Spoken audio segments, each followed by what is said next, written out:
नमो बुद्धाय। जय भीम। मैं शंकर बंते आप सभी को अपने channel the Dhamma Buddhism here YouTube channel पे आप सभी को हार्दिक अभिनंदन एवं स्वागत करता हूँ। चैनल पे नए आए हैं तो चैनल को सब्सक्राइब करें, बेल आइकन नोटिफिकेशन दबाएं ताकि सबसे पहले वीडियो आप सभी के बीच प्रस्तुत हो। तो आज चौथा दिन है, आज चौथा वीडियो है आप सभी के बीच तथागत भगवान बुद्ध की हिंदी में कहानी। तो इसी प्रकार अपना प्यार देते रहिए। चैनल पे नया है तो सब्सक्राइब जरूर करिएगा। हमारा उद्देश्य यही है कि आप सभी तक तथागत भगवान बुद्ध के हिंदी में कहानियाँ पहुंचाते रहें और कल्चर के बारे में जानकारियाँ देते रहें। जैसे जैसे मेरे पास कल्चर के बारे में आता रहेगा मैं वीडियो वो भी आप सभी के बीच प्रस्तुत करते रहूँगा। वीडियो लंबा होगा इसलिए वीडियो सेक्शन में ये वीडियो डाला जा रहा है, तो आप सभी इसे भी अपना प्यार दीजिए। तो चलिए आज की कहानी स्टार्ट करते हैं। तो चलिए कहानी आज स्टार्ट करते हैं। एक बार की बात है, तथागत गौतम बुद्ध अपने शिष्य के साथ एक गांव से गुजर रहे थे। गांव के लोग तथागत गौतम बुद्ध और उनके शिष्य को स्वागत करने के लिए उत्सुक थे। गांव के मुखिया ने बुद्ध से तथागत भगवान बुद्ध से कहा कि भगवान, हमारे गांव में खुशियां ही खुशियां हैं। हमारे पास धन ध्यान और सब कुछ है। हम बहुत भाग्यशाली हैं। तथागत भगवान बुद्ध मुस्कुराते हुए कहें, यह सब ठीक है, लेकिन क्या आपके गांव में कोई दुखी भी है? तथागत बुद्ध से ग्राम प्रधान मुखिया ने कहा, नहीं भगवान, हमारे गांव में कोई दुख नहीं है। जैसे में तथागत गौतम बुद्ध एक गांव से अपने शिष्य के साथ गुजर रहे थे। उस गांव में एक मुखिया मतलब प्रधान, कई जगह उसे प्रधान कहते हैं, ग्राम प्रधान बोलते हैं, तो कई जगह मुखिया बोलते हैं। तो वहाँ की मुखिया और ग्रामवासी तथागत भगवान बुद्ध को स्वागत करने के लिए बहुत उत्सुक थे और हार्दिक अभिनंदन स्वागत किए और बहुत खुश हुए और कहे तथागत से कि तथागत, मैं बहुत भाग्यशाली और खुशनसीब हूँ कि आपका आगमन हमारे गांव में हुआ है, इसीलिए मैं बहुत खुश हूँ। हम सभी गांववासी के बहुत खुश हैं। मुझे अवसर प्राप्त हुआ, आपके दर्शन हुआ और आपने मेरे गांव में आकर धन्य कर दिया हम सभी को।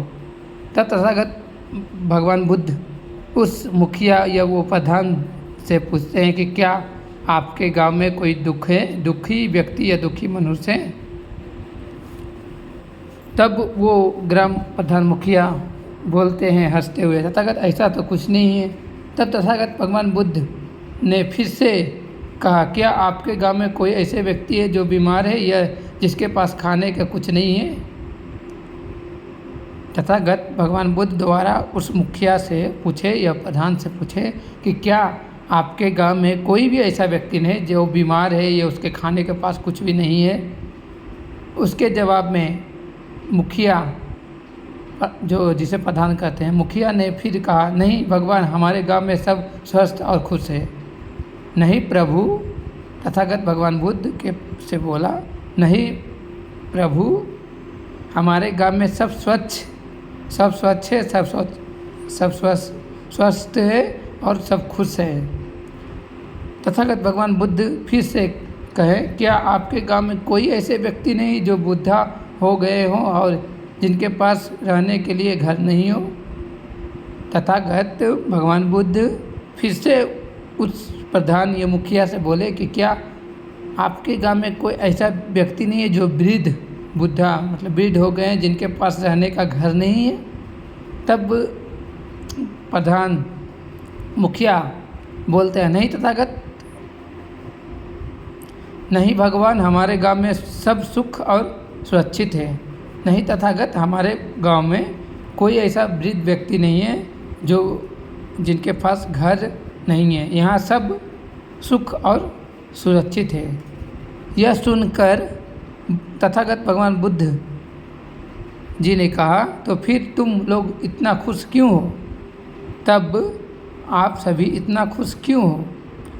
क्या तुम सब कभी दुख के अनुभव नहीं किए हो? क्या आप सभी कभी दुख के अनुभव नहीं किए हो? तथागत भगवान बुद्ध जी ने कहा। तब मुखिया ने कहा, नहीं भगवान, हम कभी दुख के अनुभव ही नहीं हुआ। नहीं तथागत, हमें कभी दुख का अनुभव नहीं हुआ है। तब तथागत फिर से कहते हैं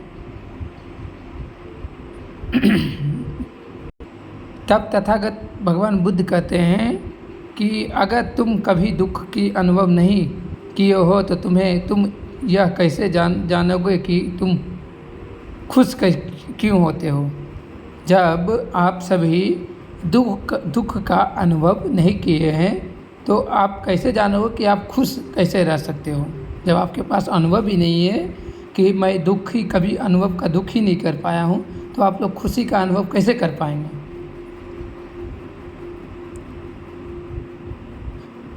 तब तथागत भगवान बोलते हैं, दुख के बिना तुम खुशी के महत्व नहीं समझ पाओगे।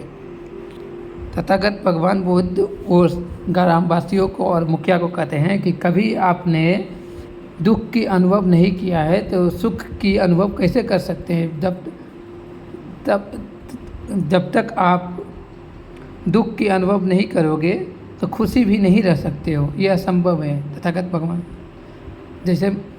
भगवान बुद्ध जी ने कहा कि जब तक आप दुख की अनुभव अंदर से नहीं कर पाओगे तब तक आप सुख की अनुभव कैसे कर पाओगे? आप लोग खुश कैसे रह पाओगे जब तक आप समझ नहीं पाओगे बात? तब मुखिया तथागत भगवान बुद्ध से कहते हैं, मुखिया और गांव के लोग बुद्ध की बात सुनकर हैरान हो जाते हैं। मुखिया और ग्रामवासी लोग सभी लोग तथागत भगवान बुद्ध की ये बात सुनकर हैरान हो जाते हैं कि तथागत ने ऐसा कैसे कह दिया कि हम सभी खुशी नहीं रह पाएंगे जब तक हम सुख का अनुभव नहीं समझ पाएंगे। जब तक हम दुख के अनुभव नहीं समझ पाएंगे तो हम लोग खुश नहीं रह पाएंगे। ये सुनकर पूरे गांव वाले और मुखिया प्रधान जो होते हैं वो अचंभव में पड़ गए हैं। वो सभी अचंभव में पड़ गए और उन्होंने सोचा, बुद्ध ने उन्हें समझाया। तथागत भगवान बुद्ध फिर उनसे इसके बारे में समझाएं, क्योंकि मुखिया और उन्होंने कहा कि तथागत ऐसा कैसा हो सकता है, आप इस पे हमें संक्षिप्तता में समझाने की कोशिश करें। तब तथागत भगवान बुद्ध उन्हें समझाते हैं कि दुख और सुख जीवन का एक हिस्सा है।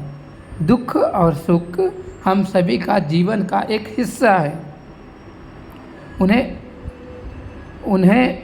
उन्होंने तथागत भगवान बुद्ध कहते हैं कि समझाते हैं कि दुख और सुख जीवन का एक हिस्सा है। उन्होंने कहा कि दुख के अनुभव किए बिना हम खुशी के महत्व नहीं समझ पाएंगे। दुख के, जैसे हमने आपने पहले भी बता दिया कि दुख के बिना सुख के अनुभव नहीं कर पाएंगे। जीवन हिस्सा नहीं है।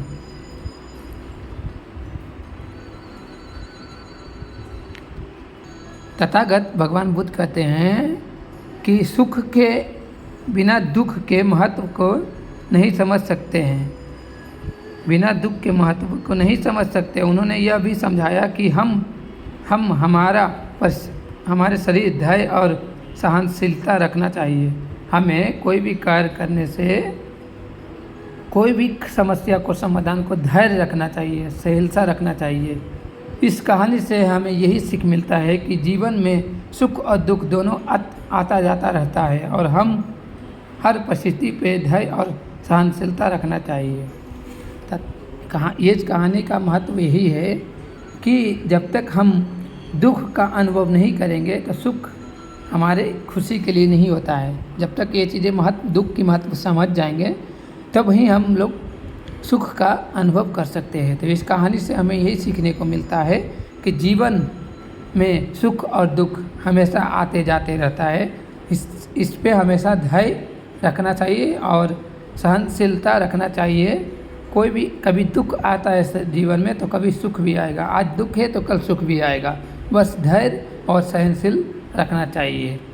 तो इसी के साथ आप सभी चैनल पे नए आए हैं तो चैनल को सब्सक्राइब करें, यूट्यूब बेल आइकन नोटिफिकेशन दबाएं ताकि सबसे पहले वीडियो आप सभी के बीच प्रस्तुत हो जाए। यही कहानी 10 मिनट का था, इसलिए मैंने आप सभी से छोटी सी वीडियो से मैंने अपील किया था कि कहानी पूरा देखें, समझें। सबका मंगल हो, सबका कल्याण हो, सुखी दीर्घायु बनो सुखं फलं। साधु साधु साधु अनुमोदामि। नमो बुद्धाय। सबका मंगल, सबका कल्याण।